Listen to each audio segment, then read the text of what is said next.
lórí ìkànnì Àrólé Baba 1010 TV bó ṣe ń lọ rèé. Ẹ̀yin èèyàn wa gẹ́gẹ́ bí mo ṣe sọ lẹ́ẹ̀kan, bàbá wa Professor Banji Akintoye wọ́n ní wọ́n tún kọ lẹ́tà tuntun mìíràn sí bàbá wa Bọ́lá Ahmed Tinubu láti gbà yẹ̀wò, láti gbé wò, láti jókòó, láti rí lẹ́tà yìí àti láti ṣe ohun tó ń bẹ nínú lẹ́tà náà. Kí ló ń bẹ ńbẹ̀? Bàbá ní kí Bọ́lá Tinubu kó jókòó kó rí gbogbo nǹkan tó ń ṣẹlẹ̀ yìí, pé ìrànmọ́ aládé wọ́n ti ń di wàá kù díẹ̀díẹ̀ o, kí bàbá jókòó láti pín orílẹ̀-èdè yìí, láti pín orílẹ̀-èdè yìí, ní pàtàkì kí wọ́n gbé wanted kúrò lórí bàbá wa olóyè Adéyẹmọ Ìgbòho Òòṣà ẹkùn ọkọ̀ Fúlàní, kí wọ́n gbé kúrò, kí wọ́n fi Nnamdi Kanu kí wọ́n fi ilẹ̀. Bàbá kọ lẹ́tà o wípé kó fi Nnamdi Kanu sílẹ̀ nítorí pé kí wọ́n wo Gumi ń rìn káàkiri ó yan fanda ni, tó jẹ́ pé òun gangan ni Osama bin Laden tá a ní, òní bin Laden wa, òní bin Laden Nàìjíríà. Ẹ̀yin èèyàn wa, pé Gumi ń bẹ́ẹ̀ tó rìn falala kiri, kò sí nǹkan kan tó ṣe é, wọn ò gbé nǹkan kò já pẹ́tẹ́ létí aṣọ ẹ̀, kí ló wá ló dé tó jẹ́ pé ẹni tó ń jàjà òmìnira fún orílẹ̀-èdè ẹ̀ ni wọ́n máa fi sígbèkùn. Bàbá yìí rọ Bọ́lá Ahmed Tinubu pé kó ṣí ojú àánú, kó ṣí wo Nnamdi Kanu gẹ́gẹ́ bó ṣe fún àwọn ògbólógbòó ọ̀daràn, bó ṣe fún wọn ní bó ṣe fún wọn lómìnira ní ẹnu ọjọ́ bíi mẹ́ta yìí, pé kó jọ̀wọ́ kó fún Nnamdi Kanu kó dẹ̀ fi olóyè ọmọ Adéyẹmọ sílẹ̀. Bẹ́ẹ̀ náà ni kó jókòó kó pín orílẹ̀-èdè yìí, kó pín orílẹ̀-èdè yìí, kó pín ní kíákíá, kó pín ní kíákíá, kó pín ní kíákíá. Ẹ̀yin èèyàn wa, ẹ bá mi share ètò yìí o, ẹ bá mi share ẹ jẹ́ ó délé, ẹ jẹ́ ó dé òkè òkun, nítorí pé ohun tá à ń ṣe lọ́wọ́lọ́wọ́ báyìí òun ni kí Bọ́lá Ahmed Tinubu kó bá wa pín orílẹ̀-èdè Nàìjíríà, kó pín ní kíákíá, kí ara ó lè rokùn, kí ara ó lè rẹ̀ díẹ̀. Gbogbo wa náà la rí gbogbo nǹkan tó ń ṣẹlẹ̀ yìí, gbogbo fídíò tí mo play yìí mo ṣe àfihàn ẹ̀ fún ẹ̀yin olólùfẹ́ wa láti mọ̀ pé wàhálà ń bẹ, wàhálà ńlá ó ń bẹ ní ilẹ̀ Nàìjíríà o, wàhálà ńlá, wàhálà tó tóbi ó ń bẹ ní orílẹ̀-èdè Nàìjíríà o. Olódùmarè ọba nìkan ló lè ṣọ́ wa o. Ẹ̀yin èèyàn wa, kò sí nǹkan tó burú bẹ̀ gẹ́gẹ́ mo ṣe sọ lẹ́ẹ̀kan, pé ká dá dúró, kí gbogbo àwọn ọmọ aládé ká padà sí orí ìrun wa, kí àwọn Fúlàní kí wọ́n máa bá tiwọn lọ. Ìbáraẹ̀yàn bá kó gbogbo àwọn tó wà ní Iraq kó lọ sí ilẹ̀ Haúsá, kó kó àwa mọ́, kí àwọn agbésùnmọ̀mí má ṣáà ti wọ ilẹ̀ tiwa, òun ni ó jẹ àwa yìí lógún. So fún díẹ̀ yìí, ẹ bá wa pariwo fún bàbá Bọ́lá Ahmed Tinubu kí wọ́n tètè pín orílẹ̀-èdè yìí. Òṣèlú kan kò ṣe é, ọmọ wọn Ṣèyí tí wọ́n ló fẹ́ di gọ́vnà, kódà ó lè di president nígbà tá bá gba orílẹ̀-èdè wa. Kò sí nǹkan tó burú ńbẹ̀, Ṣèyí lè di president, so kò sí nǹkan tó burú ńbẹ̀. So bàbá Bọ́lá Ahmed Tinubu náà àwọn náà tún sì lè jẹ president wa, kò sí tó burú ńbẹ̀. Gbogbo ẹ̀yin olóṣèlú wa tẹ́ ẹ sọ pé ẹ fẹ́ dìbò wọlé, kò sí tó máa dá yín dúró. Gbogbo ẹ̀yin tẹ́ ẹ dẹ̀ jẹ́ politicians, kò sí nǹkan tó fẹ́ gba politics lọ́wọ́ yín. Everybody á máa ṣe tiẹ̀ ni. Ògùn á di Ògùn mú, Àkúrẹ́ á di Àkúrẹ́ mú, oníkálukú á di ìlú ẹ̀ mú, oníkálukú á ṣèlú ẹ̀. So kò sí pé báyà tó pé mo jẹ́ politician sí, tí Yorùbá nation bá ti dé wọ́n máa yọ mí kúrò ní politics tí mo ṣe. Kò sẹ́ni tó fẹ́ yọ ẹ́ kúrò ní politics tó ń ṣe. Kò sí ìyàtọ̀ tó kọ̀ máa wà ńbẹ̀ ni pé gbogbo ọmọ nílùú máa gbádùn. Gbogbo ọrọ̀ ajé wa tí wọ́n ń kó tó tá a mọ̀ bó ṣe ń lọ, gbogbo ẹ̀ lájọ máa mọ̀ bó ṣe ń lọ, tá a máa lò fún ìwúlò ara wa. Gbogbo ṣe ń pa wá láìtọ́jú ìpín ní pa anybody mọ́, ètò ààbò á wà. So pé báyà tó pé ojú olóṣèlú tí Yorùbá nation bá ti dé, àní ò ní ṣòṣèlú mọ́, kò sí tó jọ. Ìgbà yẹn gan ni wọ́n gan máa l'opportunity láti fọ́ọ̀mù pátì tiẹ̀. Ìgbà yẹn gangan ni wọ́n máa ráyè láṣẹ ti fọ́ọ̀mù pátì tiẹ̀. So kò sí nǹkan tó fẹ́ dí ẹ lọ́wọ́, pé báyà torí pé ojú olóṣèlú kan náà tí Yorùbá nation bá ti dé, kò ní sólóṣèlú yẹn mọ́, kò sí tó jọ. Àwa ara wa yìí náà là á ṣèlú wa, ẹ̀yin náà lẹ́ ṣèlú yín. So ẹja fọwọ́sowọ́pọ̀ kí bàbá yìí bá wa pín orílẹ̀-èdè yìí, kí Tinubu ó pín orílẹ̀-èdè yìí, kí everybody máa bá tiẹ̀ lọ ní wọ́rọ́wọ́.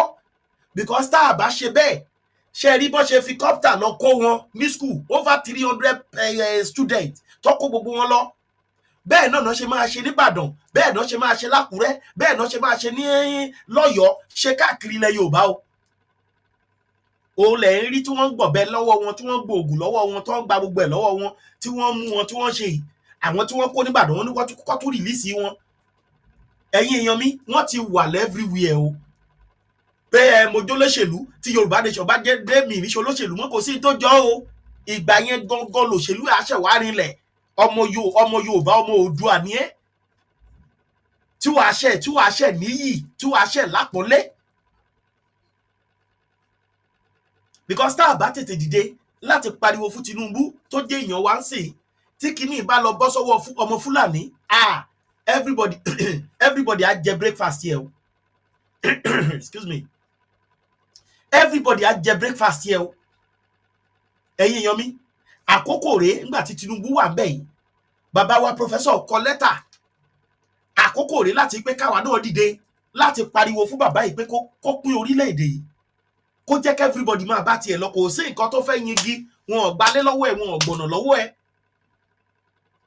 eléyìí tí àwọn olóṣèlú tí wọ́n ń wọlé léyìn lórí ẹja sáré wo fídíò kan ẹjẹ sáré mú yín dé fídíò kan ẹ wò kan tó ṣẹlẹ̀ sọmọ kóòtù òjìrè nínú Nàìjíríà ẹjẹ sáré fún yín ní fídíò ìkẹsáré rí kẹ́ lè mọ̀ pé tá a bá gba orílẹ̀-èdè wa irú eléyìí ò lè ṣẹlẹ̀ sí wa láéláé àní fojú rí. Nigerians, káàárọ̀ everybody. Ibi táwọn ọmọ wa ń sùn nílé yìí o. Ìta tẹ́ gbogbo àwọn ọmọdé sí nílé níta gbangba. Èmi dọ̀ tó wọlé tán. Èmi dọ̀ owó kọ́ tẹ́lẹ̀. Ibi ìta tẹ́ àwọn ọmọ sí nílé.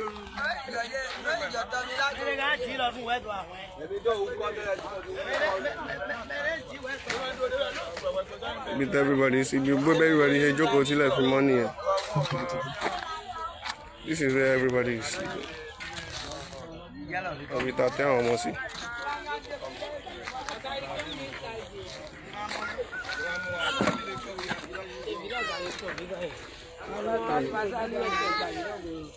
Ọmọ kókó ọmọ tí ó ti poṣù kan oṣù mẹ́ta ìtaná sùn mọ́jú.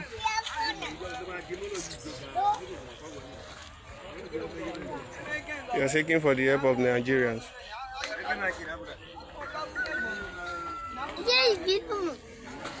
Ibi táwọn ọmọ sùn mọ́jú lílé.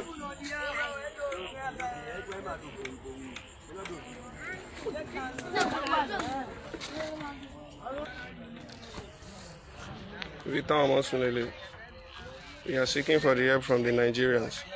Please come to our aid. Hello.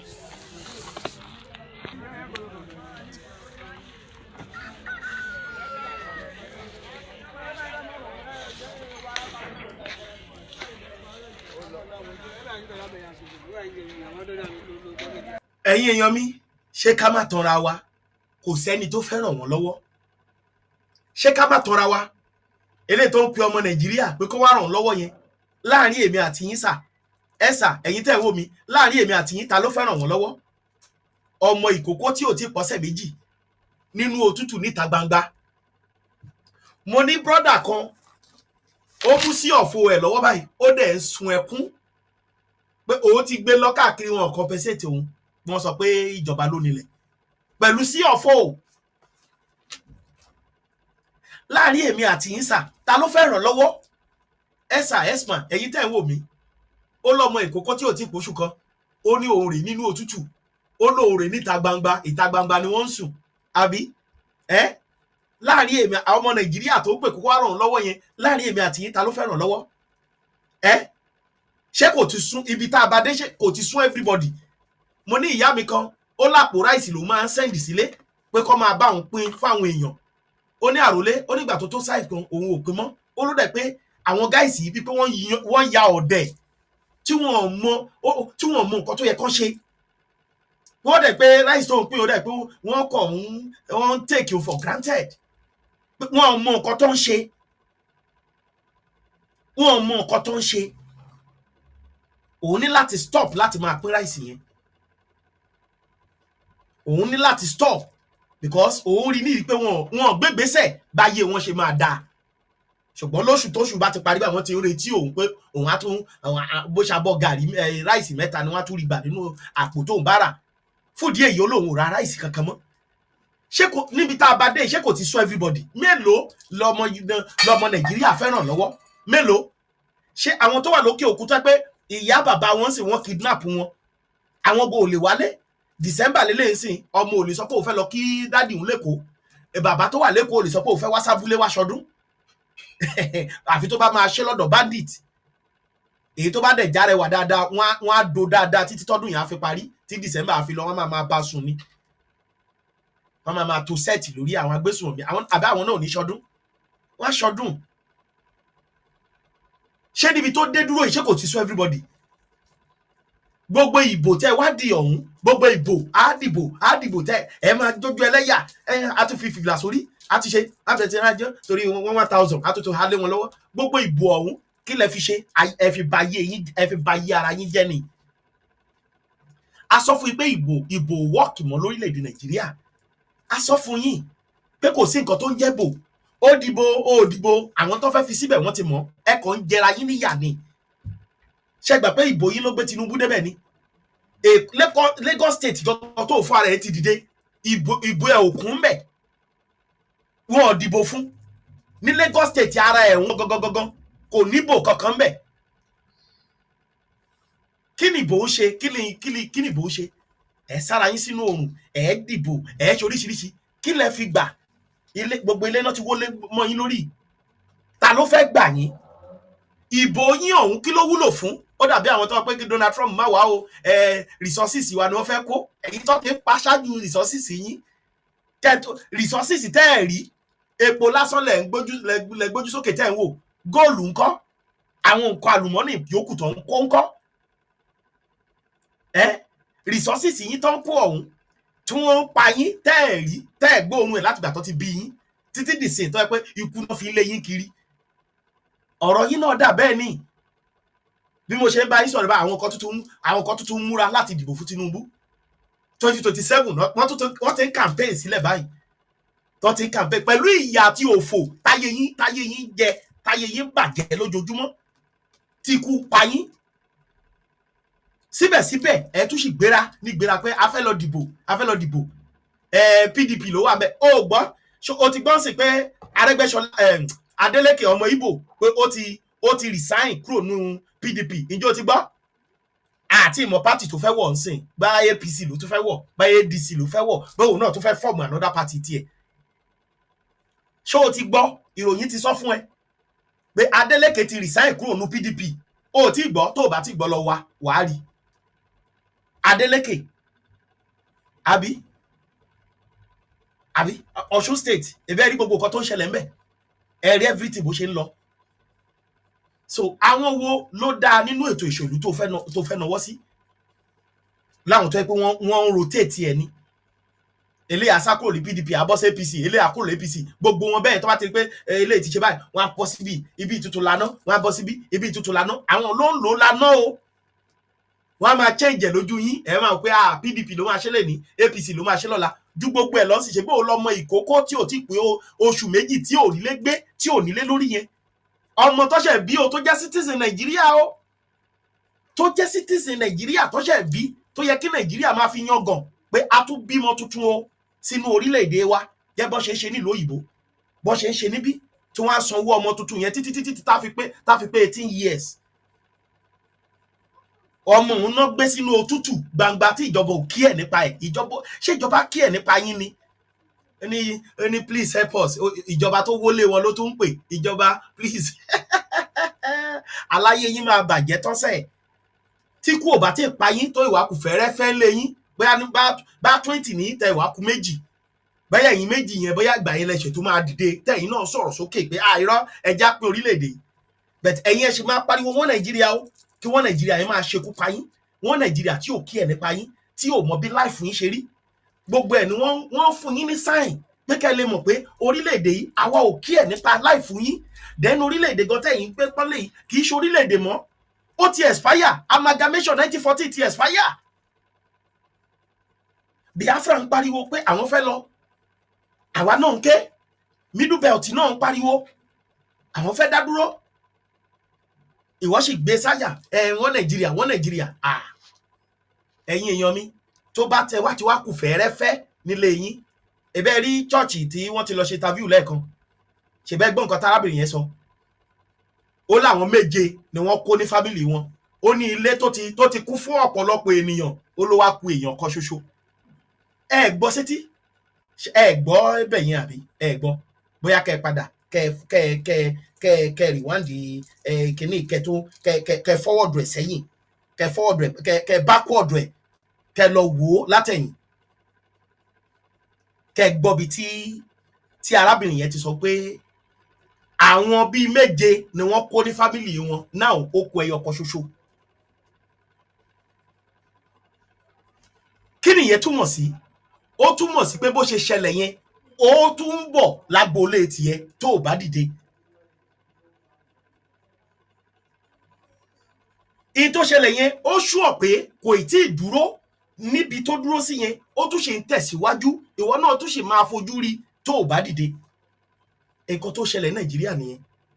So Nàìjíríà fún ara ẹ ti pàrokò ó ti fún yín ní different signs láti mọ̀ pé òun ò ṣe orílẹ̀-èdè mọ́ o ẹ̀kọ́ ń fìyà ń jẹra yín ni o. Ṣé ti Fúlàní tí ò jẹ́ kéèyàn lọ oko láti lọ mú oúnjẹ ni? Arákùnrin yẹn nínú fídíò tí mo lò níjẹta ó lóúnjẹ ń bẹ nínú oko wa ó láwọn Fúlàní ló ń kó ṣe bóun la rí tí Fúlàní yọ ọ̀bẹ àbí ṣe bóun la rí tí Fúlàní yọ ọ̀bẹ tó fi ń lé àgbẹ̀ yẹn káàkiri oko àbí kì í ṣe òun la rí tó yọ ọ̀bẹ àbí.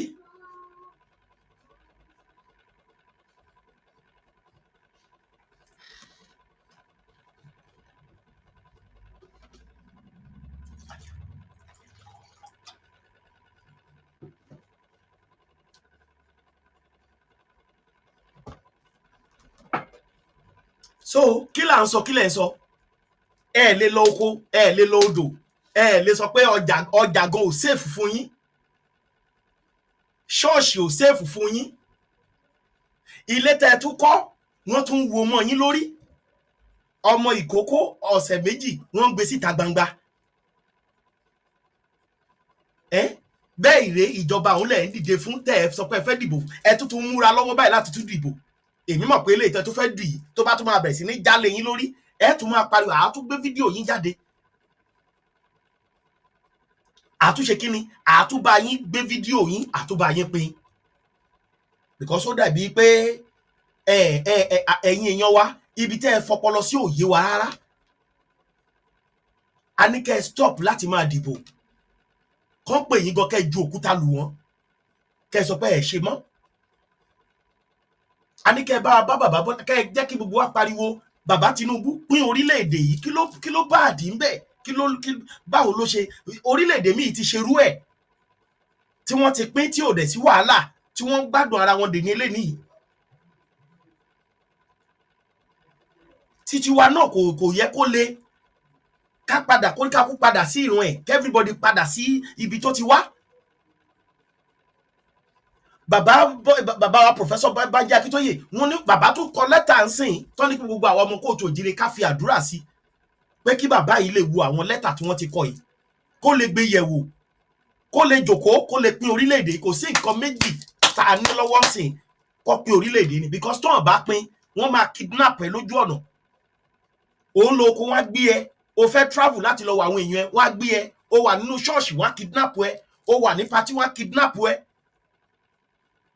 Àwọn olóṣèlú tó sọ pé tó bá ti dìbò tó bá fẹ́ dìbò tó bá béèrè ìbò lọ́wọ́ yín wọ́n á fẹ́ lè máa kíìsì yín lẹ́nu gbogbo nǹkan náà máa ṣe láti make sure pé ẹ dìbò yẹn fún wọn ẹ máa rí wọn máa bá yín wọn máa bá àkàrà lẹ́ ń dín níwájú ta wọ́n á jókòó tí wọ́n máa bá yín dín kàrà tó bá rí pé ẹ gbé wórobo lórí ẹ̀ ta wórobo wọ́n á gbà lórí wọ́n á gbé sí orí wọ́n á máa ṣe bí ìgbà pé ìkọ̀kọ̀ ni wá o ìyà tẹ́ ń jẹ yìí àwa náà fìlì ẹ o òun la fi ń bá yín ṣe gbogbo eléyìí tá à ń ṣe yìí o tá a bá débẹ̀ o a máa ṣe dáadáa o tí atẹ́gùn yẹn tó bá ti wọlé gbans atẹ́gùn tó ń fẹ́ sí wọn yàtọ̀ sí eléyìí tó ti ń fẹ́ sí wọn tẹ́lẹ̀ wọn ò ní gbóhùn yín mọ́ òun lélẹ́yìí tẹ́ ń rí tẹ́ wá ń sun ẹkún sí tí ò sẹ́nibọ̀dì tó jáde sí yín ṣùgbọ́n tó bá pẹ́ àsìkò ìdìbò àbí wọ́n fẹ́ dìbò sí ẹ máa rá àwọn kan tó máa dìde àpá nǹkan tí pátì eléyìí ṣe ò dáa tẹ́ bá lè dìbò fún wa báyìí gbogbo kinní là ń ṣe irọ́ ni wọ́n ń pa o. Gbogbo nǹkan wọ̀nyí ló yẹ kí àwa ọmọ kóòtù òjìrè ká ti kọ́ lẹ́kọ̀ọ́, gbogbo nǹkan wọ̀nyí ló yẹ ká ti mọ̀. Ẹ jọ̀ọ́ mo bẹ̀ yín ni, mo bẹ̀ yín ni, màá fẹ́ kẹ́ ẹ̀yin tẹ́ bá ṣe ń wọlé ẹ dá fídíò yìí padà sẹ́yìn kẹ́ ẹ tún lọ tú u wò, kẹ́ ẹ lọ gbọ́ nǹkan táwọn ènìyàn sọ nínú fídíò tá a ti lò gbogbo lórí fídíò tí mò ń ṣe lọ́wọ́ yìí.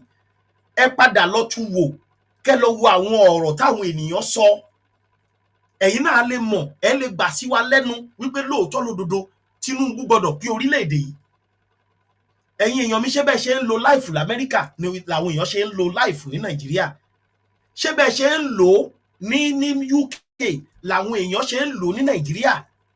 Ká fi ìlú yẹn, because Nigeria is one of the richest country in the world. Bẹ̀tẹ̀ òun ló tó wá ṣe kí ni? Òun la yí ẹ̀ tó wá bàjẹ́ jù ní gbogbo world. Tó bá dẹ̀ tó ń wo ìgbésùmọ̀mí, òun náà la yí ẹ̀ bàjẹ́ nínú ìgbésùmọ̀mí jù. Gbogbo àwọn terrorist organization tó wà ní Nàìjíríà ṣe 9 ni wọ́n pè, 9 lóríṣiríṣiríṣi ẹ̀yà àwọn agbésùmọ̀mí afẹ̀míṣòfò 9 náà ló wà ní Nàìjíríà. Ṣé bí wọ́n ṣe ń lò ìgbésí ayé ní Spain lẹ́yìn ẹ̀yin ọmọ kóòtù òjìrè tẹ́ wà ní Spain, ṣé bọ́n ṣe ń lò ìgbésí ayé ní Spain ni wọ́n ṣe ń lò ní Nàìjíríà? Èmi tí mo wà ní South Africa èmi mọ̀ pé kì í ṣe ìgbésí ayé táwọn ọmọ nílùú wọn ń lò ni wọ́n ń lò ní Nàìjíríà. Kí odidi kọ́pítà dẹ̀ wá láti nowhere kó dẹ̀ wọlé kó dẹ̀ kó gbọ́ àwọn èèyàn ọmọ school kó dẹ̀ kó gbogbo wọn kó wọn rúgbó lọ nílùú tó lọ́ba tó níjòyè, nílùú tó lọ́ba tó níjòyè, kí wọ́n wọ ṣọ́ọ̀ṣì kí wọ́n kó gbọ́ ọmọ ìjọ ṣọ́ọ̀ṣì 2 lẹ́ẹ̀kan náà.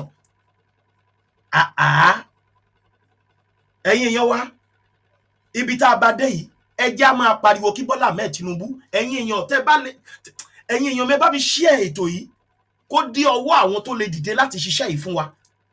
Bàbá Akíntóyè ti kọ lẹ́tà ń sìn fún Bọ́lá Ahmed Tinubu pé kó tún wò ó wò kó pín orílẹ̀-èdè yìí. Ẹ̀yin èèyàn wa ẹ dìde, èyí tẹ́ ẹ bá lè ṣe nínú ọ̀rọ̀ tó wà nílẹ̀ yìí náà ẹ ṣe. Ẹ má wò pé àwa sọ̀rọ̀sọ̀rọ̀ àwa tá à ń pariwo yìí nìkan àbí àwọn bàbá wa tó ń ṣiṣẹ́. Ẹ̀yin náà ẹ dìde, petition lẹ lè kọ, lẹ́tà lẹ lè kọ, ẹ̀yin náà ẹ bẹ̀rẹ̀ sí ní kọ sí Tinubu kó pín orílẹ̀-èdè yìí. Ẹ̀yin ọmọ aládé yìí, gbogbo dúkìá tó o ní, ìwọ tó wà nílùú òkè òkun tó lo ní dúkìá, àní jagun tí gbogbo ẹ̀ bá lè jọ fọwọ́sowọ́pọ̀ káfẹnukò kò sógun. Táwọn gáìsì bá dẹ̀ máa wá ẹ kò sọ fún Bọ́lá Ahmed Tinubu pé kó kírètì gbogbo ibi tí àwọn sójà lè dúró sí, barracks àwọn sójà kó kọ́ sí gbogbo ilẹ̀ Yorùbá, gbogbo local government wa kó kọ́ síbẹ̀, kó kó bọ́ tì wọ́n, kó recruit àwọn èèyàn wa, kó kó bọ́ síbẹ̀ fún wọn. Tó bá dogun kádìde àwọn tó máa jà wà lẹ̀ wọ́n jagun ìyá dẹ̀ ó kákó apáti ẹ̀ lọ́lẹ́ ẹ̀kan náà. Ẹ jọ̀ọ́ ẹ já lu opportunity yìí o. Tí opportunity Tinubu bá kúrò bẹ́ẹ̀ tí Fúlàní bá padà bọ́ síbẹ̀, ṣe rí gbogbo eléyìí tẹ́ ń rí bí ìgbà tó pé wọ́n ṣe rìhásà lọ́wọ́ ni o, bí pé wọ́n rìhásì lọ́wọ́ lórí o, bí pé wọ́n kọ̀ sí ń ṣe àwọn practical kéékèèké, òun lẹ̀ ń rí o. Tí Fúlàní bá padà bọ́ síbẹ̀ wàhálà dé o. Mo fẹ́ kẹ́ wo style tó ń lò ìgbà Tinubu ìgbà Buhari, repentant Boko Haram wọ́n kó gbọ́n sínú sójà. Ibẹ̀ náà wọ́n parí iṣẹ́ yẹn. Nsìn ìgbà tọmọ wá débẹ̀, nsìn tọmọ Yorùbá débẹ̀, wọ́n bẹ̀rẹ̀ iṣẹ́ yẹn, wọ́n bẹ̀rẹ̀ sí ní gbalẹ̀. Gbogbo Kwara yẹn náà fẹ́ gbà o. Ṣèbí ẹ gbọ́ pé wọ́n gbé ọba kan ní Ìlọrin, ọba Yorùbá ni wọ́n gbé, òkè ṣe ọba Fúlàní, ọba Yorùbá ní side ibì kan ní Ìlọrin. Wọ́n kidnap ọba ńbẹ̀. Báwo náà ń béèrè 150 million náà ní kó lọ mú wá ń sìn tó fi máa fi ilẹ̀. Odidi ọba aládé ní side ibì kan ní Ìlọrin ńbẹ̀ yẹn. So àwọn Fúlàní fẹ́ make sure pé gbogbo Yorùbá tó wà ní Kwara state gbogbo wọn fi bẹ̀ yẹn lẹ̀, Fúlàní á wá take over pàwátá. Tó bá dẹ̀ ti take over gbogbo Kwara yẹn, dẹ̀ wọ́n á máa bọ̀ nínú, wọ́n á bẹ̀rẹ̀ sí máa bọ̀ irú Ìwó yẹn. Ẹ̀yin náà mọ̀ pé ọba wèrè, ọba amugbó tó wà ní Ìwó, ẹ̀yin náà mọ̀ pé ó ti tàwó already. Ẹ̀yin náà mọ̀ pé ó ti tàwó. Ìyàwó ẹ̀ ń sìn ọmọ Fúlàní ní ìyàwó ẹ̀, ó ti yé yín, ó ti ta Ìwó already. So irú bẹ̀yẹn sìn wọ́n á kọ́ gbàwó, tó bá gbàwó wọ́n á máa wọlé díẹ̀, ó ti tọ́ nìyẹn o. Ẹ̀kọ́ tó máa gbọ́ pé wọ́n tún pẹ̀ sí ní pariwo láwọn abúlé Ìbàdàn yẹn, láwọn abúlé kékèké níbàdàn, ibẹ̀ náà á kọ́ bẹ̀ sí máa pa àwọn tó wà ń bẹ̀. so gbogbo àwọn abúlé yẹn wọ́n á kọ́ bẹ̀rẹ̀ sí máa pa gbogbo wọn náà, wọ́n á máa wọlé, àwa tó wá kò wá ní ju eléyìí mọ́, wọ́n wá yí wa ká, àwa ní jù báyìí mọ́. So àwa táwa jù báyìí yẹn táwa fẹ́ jà, wọ́n á kàn wọlé, wọ́n á capture wa ni, because gbogbo abúlé wọ́n ti pa gbogbo wọn tó. Ẹ̀yin ọmọ kóòtù òjìrì ẹ dìde o, èmi Àrólé ọmọ bàbá tẹ̀tẹ̀ mò ń pariwo gbogbo àwọn information tá à ń gbà yìí, mò ń lò ó kẹ́yìn ọmọ kóòtù òjìrì kẹ́yìn náà ṣàánú wa, kẹ́ ẹ bá wa share ètò yìí fáwọn ọmọ kóòtù òjìrì tí wọ́n lè dìde lórí ọ̀rọ̀ tó wà nílẹ̀ yìí. Ààrẹ Ọ̀nà Kakanfò wọ́n dè lókùn, wọ́n dè lápá, wọ́n dè lẹ́sẹ̀, wọ́n fi sí kọ́nà kan, kò rí nǹkan kan ṣe. Lódìdí ẹni tó sọ pé òun gbé olórí ogun ilẹ̀ kóòtù òjìrì sórí, kò rí nǹkan kan ṣe o. Èyí tó ti wọ́bọ̀ nínú ìgbà tóun náà ṣe ń ṣe politics, tó ń ṣọ́ pipeline, tó ń ṣe gbogbo ẹ̀, èyí tó ti wọ́bọ̀ ń gbà yẹn, òun ló ṣe ń rí fáàsì o, pé òun ò lè jáde, òun ò lè ṣe anything. Ó ti yé, wọ́n su ọwọ́ ẹ̀rọ. Olóyè ọmọ Adéyẹmọ tó tún dìde, wọ́n gbé wọn tẹ́dì lórí bàbá. So ẹ̀yin náà ẹ wo bọ́ ṣe ń ṣe wá, ẹ wo bọ́ ṣe ń ṣe wá, ṣe rí pé wọ́n ti capture wa báyìí, ṣe rí pé wọ́n ti capture wa. Ọba ò lè sọ̀rọ̀, ìjòyè ò lè sọ̀rọ̀, ẹni tó jó lórí ọba wa ó dé Channel TV, bákàbàkà ni bàbá ń sọ lórí bí ìbákà ni bàbá kan ń ké lórí ayélujára ni.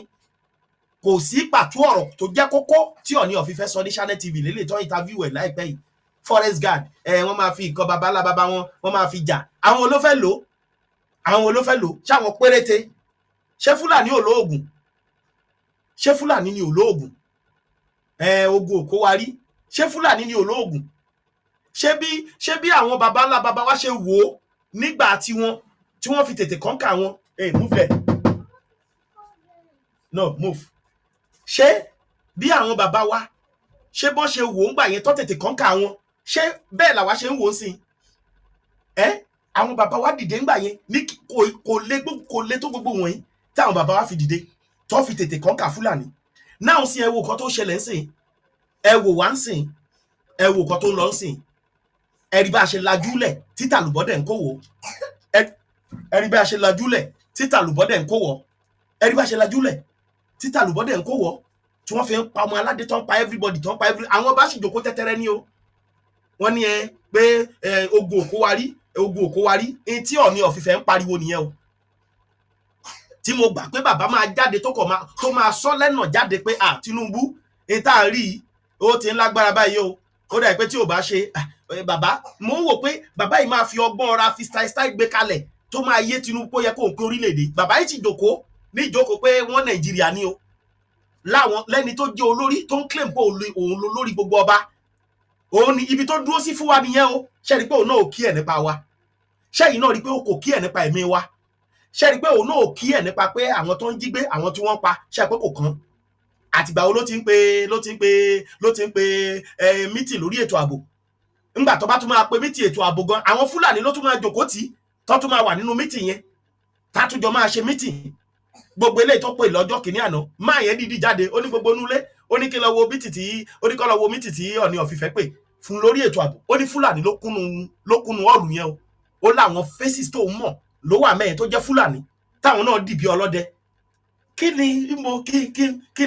Kí ló tún kù fáwọn ọmọ kóòtù òjìrì? Ṣé ẹ rí pé wọ́n ti mú wa ní? Òun ni àwọn kan ṣe ń lò nílò pé wọ́n ti gba ilẹ̀ wa, àfẹ́gbà padà ni. Mo ń sọ gbogbo ilé ìkẹyìn ọmọ aládé tẹ́ wà lókè òkú kẹ́lẹ́ mọ̀ pé àdé nǹkan kan sí ilẹ̀ mọ́ o tó bá ti yàtọ̀ sólóyè ọmọ Adéyẹmọ. Òun nìkan àti bàbá Professor Banji Akíntóyè, òun nìkan la rí sìn tí wọ́n sojú abẹ níkò, tí bàbá tún jẹ́ kó yé wa pé òun tuntun kọ lẹ́tà míì sí Tinubu ń sìn, káwọn ọmọ aládé kákọ̀ gbàdúrà ni kí Tinubu lè tètè wò. Ẹ̀yin náà ẹ wò yẹn ìyẹn nìkan la rí. Àwọn yòókù wọ́n kàn ṣòṣì kiri ní. Odidi ọba ni wọ́n kidnap. Adẹ̀sí sọ Fúlàní ti sọ pé gbogbo ọba ilẹ̀ aládé ilẹ̀ Yorùbá emir ni wọ́n máa bẹ̀rẹ̀ sí ní jẹ, pé emir ni wọ́n máa bẹ̀rẹ̀ sí ní jẹ. Gbogbo wọn wá jòkó ti góòlù wa, wọ́n ń kó góòlù wa, ọba wa ń ṣe patí kiri, wọ́n ń ṣoríṣiríṣi kiri. Ẹni tó gbọ́mọ jáde tó ní ọmọ òun ọ̀sẹ̀ méjì ọ̀sẹ̀ mẹ́ta ni wọ́n wọlé mọ́ lórí. Ṣé ẹ rí pé baba ńlá tàbú ni? Ẹ rí pé èèwọ̀ ńlá ni nílẹ̀ Yorùbá, ṣùgbọ́n àwọn èèyàn ò dé èèwọ̀ mọ̀mọ́. Lẹ́ni tó bímọ tó wọlé lórí, tọmọ wá sùn, ọmọ tuntun àlejò ayé, ó wá sùn ní òkùnkùn, ó wá sùn ìta gbangba nínú òtútù burúkú. ṣé ọmọ yẹn ò ti ṣílé ayé wá? ṣé ọmọ yẹn ò ti ṣílé ayé wá? ẹ̀yin èèyàn mi, ṣọmọ bẹ́ẹ̀ ò ti ṣílé ayé wá? ṣé irú ọmọ yẹn lẹ́dàá ọmọ yẹn lè súre sí ilẹ̀ yẹn lọ́mọ tó ṣẹ̀ dé tí wọ́n wọlé bàbá ẹ̀ lórí tó ń ba gbogbo nǹkan jẹ́ tó ń fi ọmọ tuntun sínú òkùnkùn? ṣé ẹgbà kó máa súre fúnlẹ̀ yẹn? so ṣé rí gbogbo nǹkan tó ń ṣẹlẹ̀ yìí èpè ní o, èpè gbogbo àwọn tó ti pa lọ́nà àìlẹ́tọ̀ọ́ òun ló ń jà yìí o. bó dẹ̀ ṣe máa jà lórí Nàìjíríà lọ nìyẹn níwọ̀n gbà tí àkókò tá a bá ṣe ń pè ní Nàìjíríà bó ṣe máa jà lọ, because Nàìjíríà yẹn làwọn ará bí yẹn gbéṣẹ́ pè láwọn tí wọ́n gbọ́fẹ́ ẹ má jẹ́ kó tí kú o, oyún yẹn oyún tó wà níkùn ẹ̀ yẹn a máa yọ ọmọ yẹn láìfún ni o, tí wọ́n á yọ ọmọ inú ẹ̀. láwọn politician wọ̀nyí tó fi ń jó oògùn tó fi ń ṣoríṣiríṣi nínú wọ́n ti gbé ilẹ̀ Nàìjíríà wọ́n ti gbé gégùn, everybody ló dẹ̀ máa jẹ inú ẹ̀, everybody ló máa jẹ. wọ́n á gbọ́mọ tuntun sínú odó, wọ́n á máa gún. ṣé ẹ mọ̀ pé ilẹ̀ tó ti ń ṣe gbogbo nǹkan wọ̀nyẹn ẹ mọ̀ pé baba ńlá tàbú ni, ẹ mọ̀ pé baba ńlá èèwọ̀ ńlá ni, ẹ mọ̀ pé orílẹ̀-èdè tó bá ṣe yẹn orílẹ̀-èdè bẹ́ẹ̀ ò lè gbérí láyé. orílẹ̀-èdè tó bá ń wo tó jẹ́ pé àwọn politician wọ́n á dé wọ́n bá yín ẹ̀ ń díkàrà ni wọ́n bá yín díkàrà, ẹ̀ ń dín pékeré ni wọ́n bá yín dín, ẹ̀ ń ṣe gbádùn wọ́n bá ti wọlé tọ́ báyìí wọ́n á kájú wọ́n á bẹ̀ sí máa fìyà jẹ yín. ṣé gbà pé orílẹ̀-èdè bẹ́ẹ̀ máa ní ìlọsíwájú ni? òun ni gbogbo nǹkan wọ̀nyí la rò papọ̀ pé ẹja gbé Nàìjíríà kúrò lórí wa. òun la rò gbogbo kíní wọ̀nyí papọ̀, òun ni bàbá wa Akíntóyè rò papọ̀ tó ní ẹja kúrò nù Nàìjíríà because ẹ̀gún ń jà yín lẹ́yìn tẹ́ ń pera yín nínú wọn Nàìjíríà. èpè ń jà yín, èpè gbogbo àwọn tó ti pa lọ́nà àìlẹ́tọ̀ọ́ tó ti pa tí wọ́n ti kúkú òjijì, tó jẹ́ pé owó tó ń bẹ lọ́wọ́ ọba Ọọ̀ni of Ifẹ̀ ó tó create security fún gbogbo local government tó wà nílẹ̀ Yorùbá. lówó tó wà lọ́wọ́ ẹ̀ nìkan ẹ lọ wo iye owó tó ń run sí mọ́ọ̀lù ẹ̀ tó ṣẹ̀kọ́ sẹ́kọ̀ọ́, ńbo ló ti rówó? bàbá wa Ọọ̀ni of Ifẹ̀ ńbo lẹ ti rí owó? ńbo lẹ ti rí tí ò bá ṣe àwọn àlùmọ́nì wa? àlùmọ́nì tẹ wá ń kó ọ̀hún gan ẹ jẹ́ kó wúlò fọmọ nílùú, ẹ jọ wúlò fọmọ nílùú, ẹ tún wá fi pèsè security. ẹ̀yin náà dàbí president nílẹ̀ Yorùbá ni o, tẹ́ ẹ bá mọ̀, tẹ́ ẹ bá fẹ́ ká sọ̀rọ̀ yín bóyá kẹ́ ẹ gbé oyè gbogbo olórí Yorùbá tẹ́ ẹ pera yín bá kẹ́ ẹ gbé lẹ̀. bẹ̀ tó bá pẹ́ lóòótọ́ olórí gbogbo ọba ilẹ̀ Yorùbá ni yín, bàbá ẹ dá sí wa, ẹ dẹ̀ kí ẹ̀ nípa ẹ̀mí wa. ẹ̀yin ìwọ̀n yìí ẹja gbé Nàìjíríà kúrò lórí wa, àlọ́ba àníjòyè, kò sí àwọn àgbààgbà mọ́, àwọn pásítọ̀ wa gan kò sí mọ́. ẹ gbogbo kan tó ń ṣẹlẹ̀ ní kínní ìmbo ni religious leader wa àwọn bíi pásítọ̀ Adébóyè Kúmúyì ńbo náà wà? Kúmúyì lọ́jọ́ sí bàbá sá lọ sí òkè òkun ni. ó ní I'm from Nigeria but I'm a citizen of UK. kẹ́ máa wo wọn ò lè gbé ìlú tiwọn lárugẹ kí wọ́n fi yangàn. wọ́n ti bàlújẹ́, gbogbo ìlú ti bàjẹ́. bá ṣe ń bá yín sọ̀rọ̀ báyìí prosperity ni bàbá Adébóyè ṣe ń gbàdúrà ní prayer àwọn kan tí mo rí. prosperity náà ṣe ń preach, náà ṣe ń pray lé lórí, preach lé lórí. kò sí pé bandit yìí báwo la ṣe fẹ́ ṣe káwọn ọmọ ìjọ gan kọ́kọ́ tẹ̀ pé ẹ̀yin wọlé gallant nínú ìjọ yìí ó yẹ já jáde ó yá a máa ṣètò ààbò báyìí gbogbo eléyìí la máa wọ̀ ìkíníbe kò sí o. so ẹ̀yin èèyàn wọ̀nyí mò ń sọ gbogbo nǹkan wọ̀nyí kẹ́ni mọ̀ ká àlẹ́ ní bọ́dì ní o. gbogbo nǹkan tẹ́ ń ṣẹlẹ̀ òun ló jẹ́ kí ìṣẹ̀lẹ̀ yẹn máa ṣẹlẹ̀ lọ, because tó bá yẹ pé alẹ́ èèyàn aláwọn àgbààgbà tó lè jòkó bí àwọn baba ńlá baba wa ṣe jòkó ńgbà yẹn tí wọ́n lé ogun Usman Dan Fodio tó ń lé kúrò ní Ọ̀ṣun state tí wọ́n lé lọ. ó ti yé yín kẹ́ ẹ lè mọ̀ pé kò sí àwọn àgbààgbà tó lè jòkó bẹ́ẹ̀ mọ́. tó o bá tó wá sọ̀rọ̀ nínú ìjọba tá a tó wà yìí wọ́n máa ní kó lọ gbé ẹni, wọ́n máa ní kó lọ pa ẹni. gbogbo ẹni tó bá tó wá rí i pé ó tún fẹ́ sọ òdodo láti gba àwọn èèyàn sílẹ̀ wọ́n tún máa dìde against ẹni. kẹ́ ẹ bá lè mọrú nǹkan tá à ń dojúkọ. kí ló jẹ́ kí gbogbo nǹkan wọ̀nyí ṣẹlẹ̀? torí àwọn fúnra wọn ti mọ̀ pé Nàìjíríà ti expire. wọ́n mọ̀ fúnra wọn pé wọ́n kàn ń ṣe àpapín, wọ́n kàn jókòó ti ọrọ̀ ajé wa ni wọ́n ń fún mu.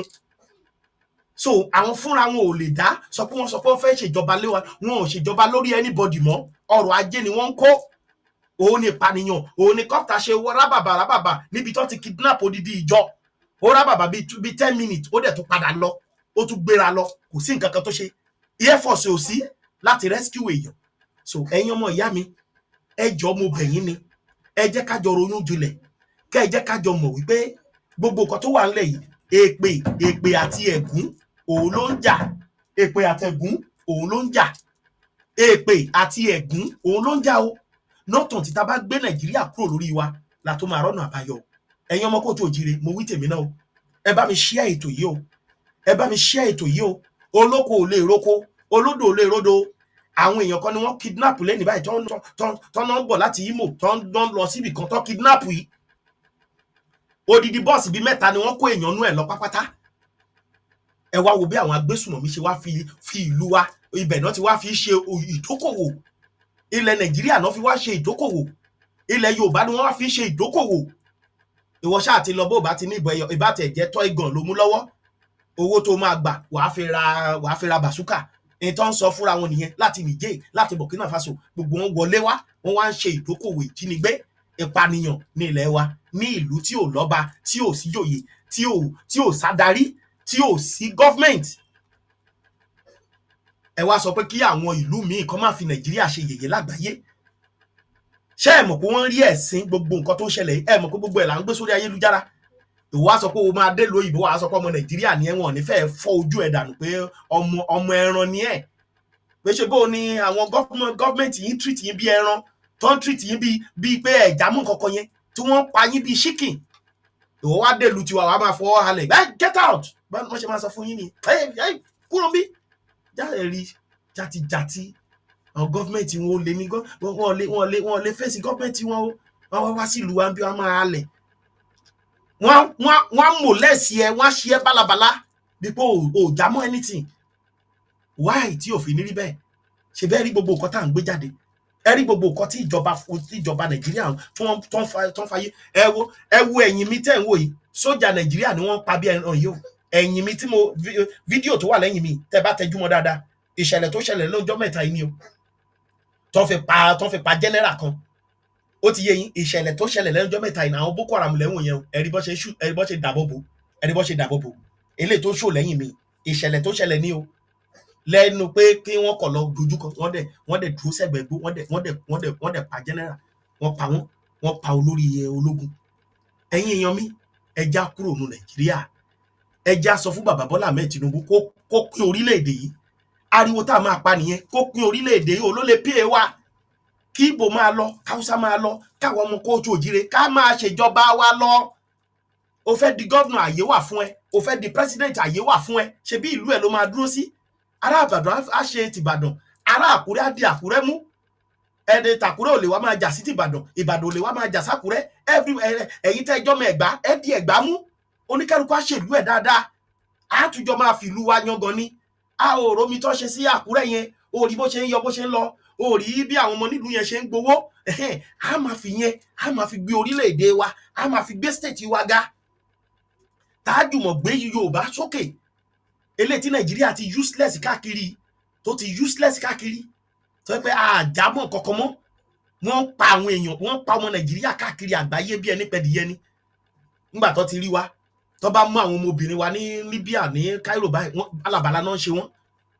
Ẹlòmíì á jókòó títí, ẹlòmíì á dìde, orí ìdúró ló máa wà. Àwọn Ṣàgálà, ṣé Ṣàgálà náà pè wọ́n? Orí ìdúró ló máa wà 24/7 kò ní jókòó. Láti mọ̀ pé ọmọ Nàìjíríà ní egun bẹ lára ẹ̀. Ìyà dẹ̀ ń jẹ wọ́n lé. Ẹ̀yin èèyàn mi, jọ̀wọ́ la fẹ́ ṣe yẹn dà. Aláwa náà fẹ́ kí orílẹ̀-èdè wa dáa.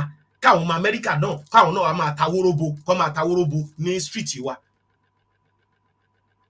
Ṣáà lè ṣe ní a lè ṣe.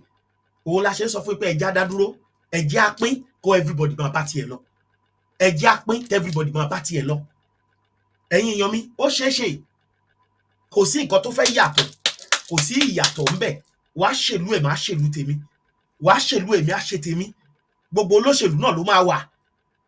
Gbogbo ẹ̀ ló máa wà. Ẹ̀yin tẹ́ ẹ ṣòṣèlú, ẹ máa ṣòṣèlú yín lọ. Kí ló bá dì ńbẹ̀? Àní ká sá fún ìpànìyàn, ìfìyàjẹni, gbogbo nǹkan tó ń ṣẹlẹ̀ sí wa ẹ̀ ká sá kúrò ńbẹ̀. Kó má ṣẹlẹ̀ sí wa mọ́.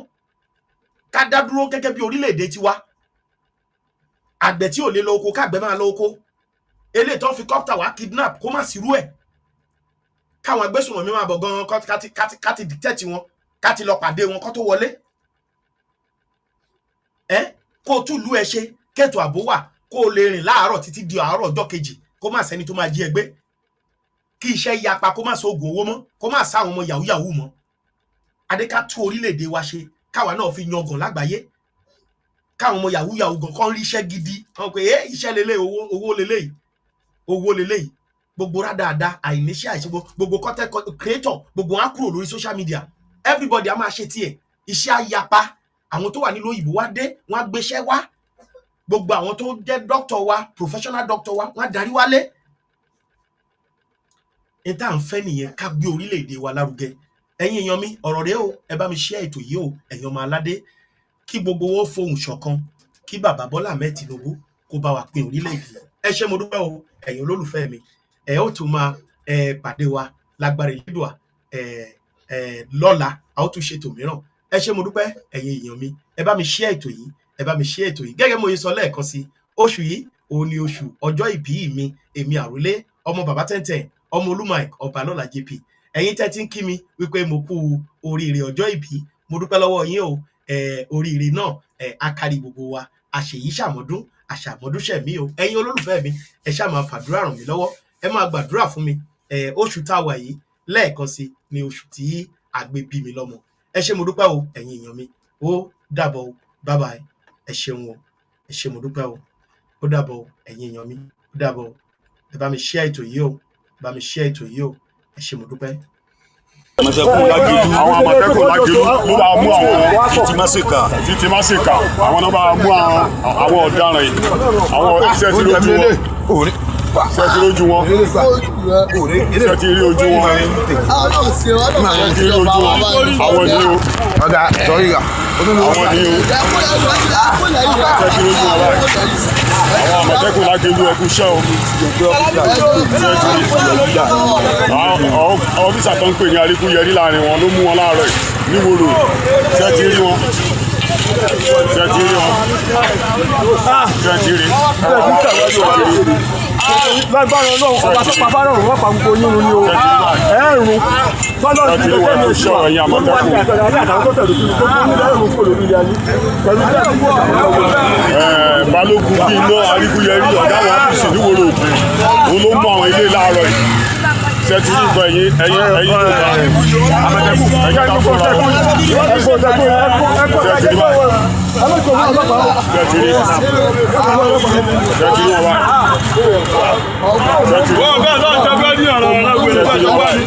Ẹjọ́ nítorí Ọlọ́run ẹ jẹ́ ká fúnra wọn ṣe ti rí wọn wọ́n ti wà láàrin wa àwọn ọ̀daràn owó àbójú orí ṣe ti rí ojú wọn báyìí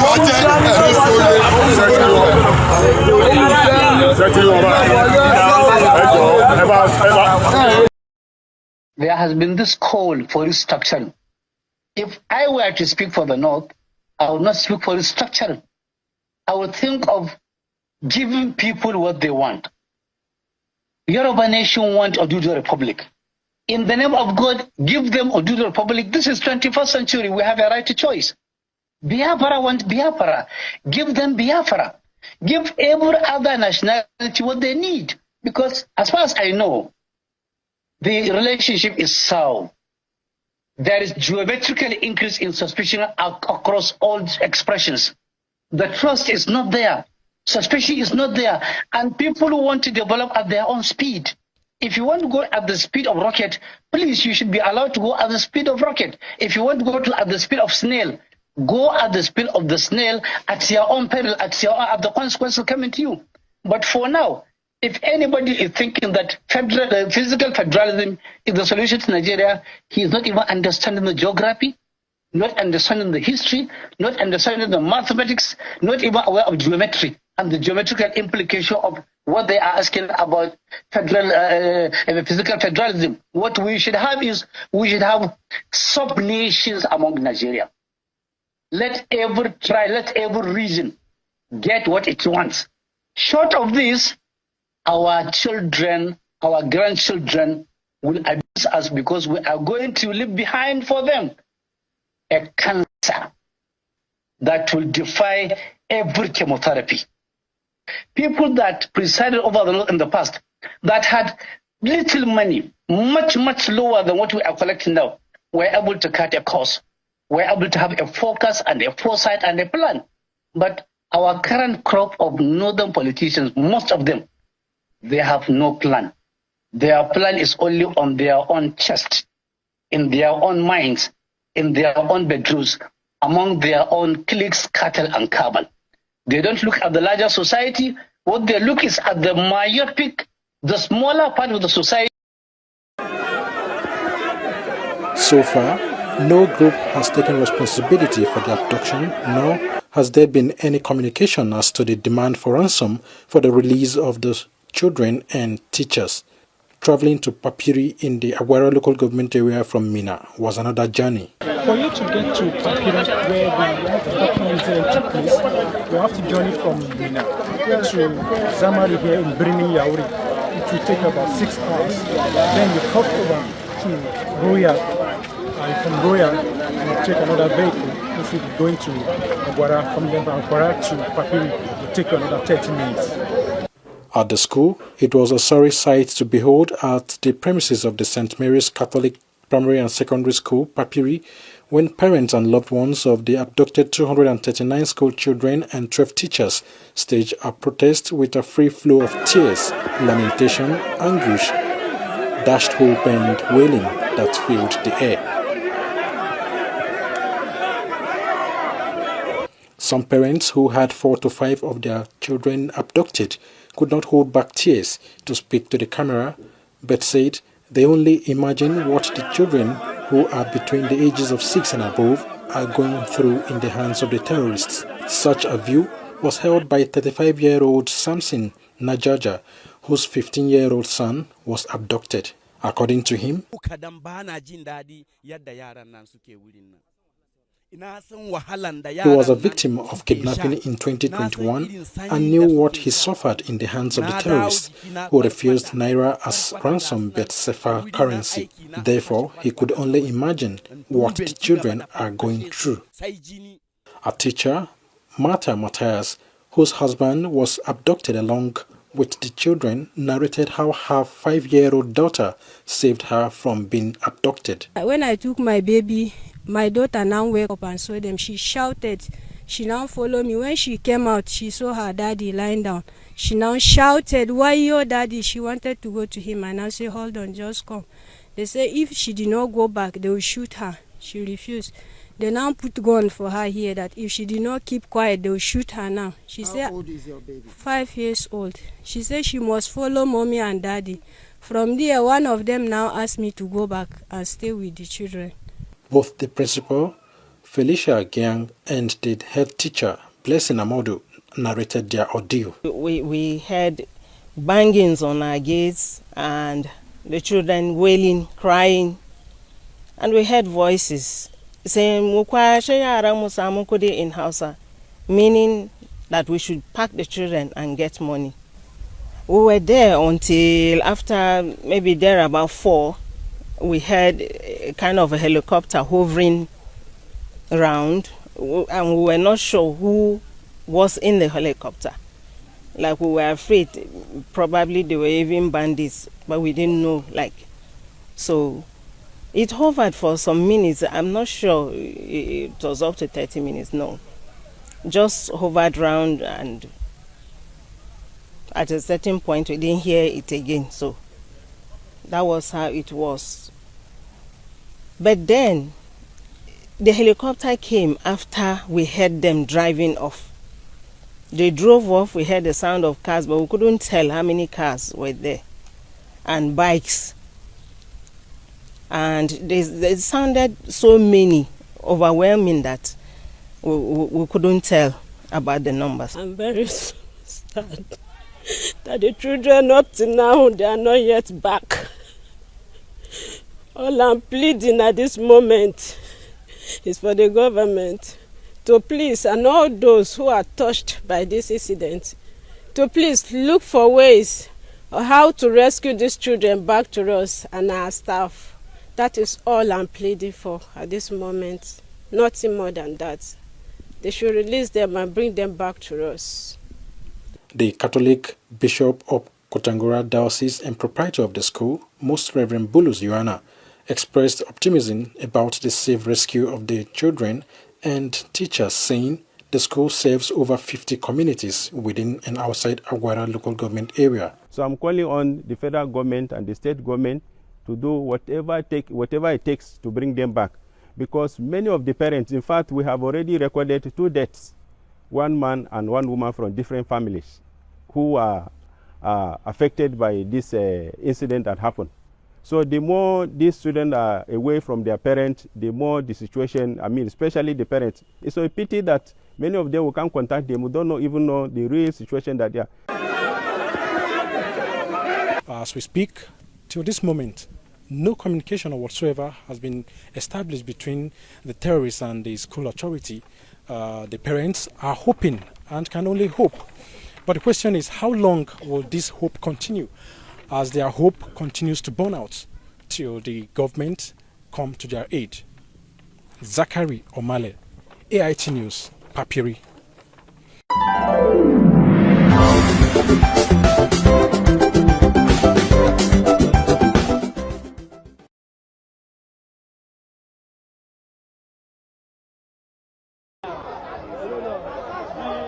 Right here in order. Now so police they boss police go boss Lozy tire. You go boss Lozy, see Lozy people don't block road.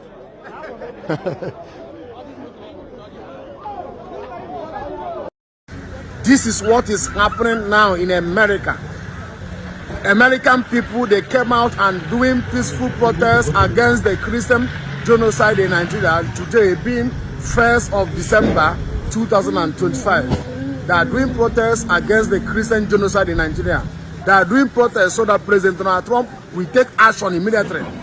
They are doing peaceful protests in the White House so that President Donald Trump will take action immediately in Nigeria, because this killing of Christians is getting out of hand. This is what is happening live now. They send me this video that alert. This video where they see now, they send it to me that alert. This one not be say fake news. This is what is happening now in America. 1st December 2025. Christian genocide in Nigeria. It must stop. It's getting out of hand. And God bless all the people that came out. They are coming out one by one now. They are coming out for this peaceful protest against the killing of Christians in Nigeria. God bless all of them. God bless all of them. As I'm watching this video, make sure that you share this. More video is coming. I will post all the videos on this my Facebook page. More video is coming. So share this video.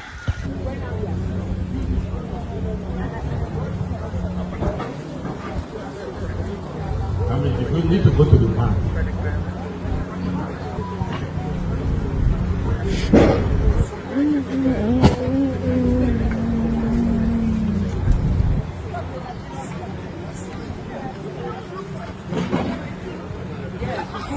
Say hello.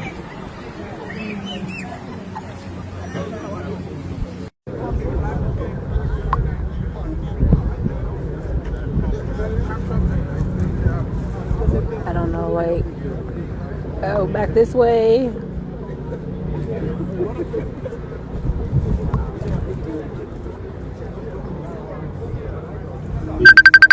Today, I want to start. We will talk about it shortly. I've met a few, and once it's time, we'll invite you over.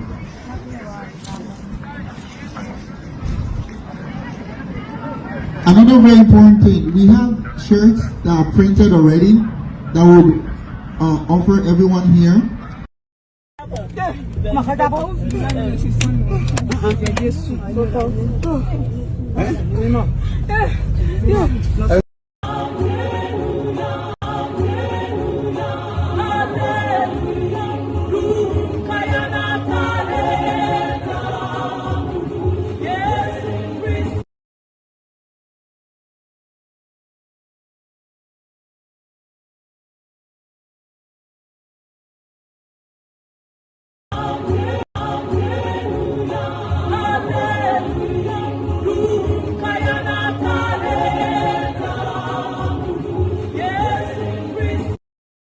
Being born in Nigeria is already death sentence. So nobody can scare me with death sentence. The moment you are born in this country, you have been sentenced to death, either by default or by accident. Being unable to eat, feed, have a roof over your head, and not be able to send your children to school, not to be able to live secure life, that is life imprisonment, in case you don't know.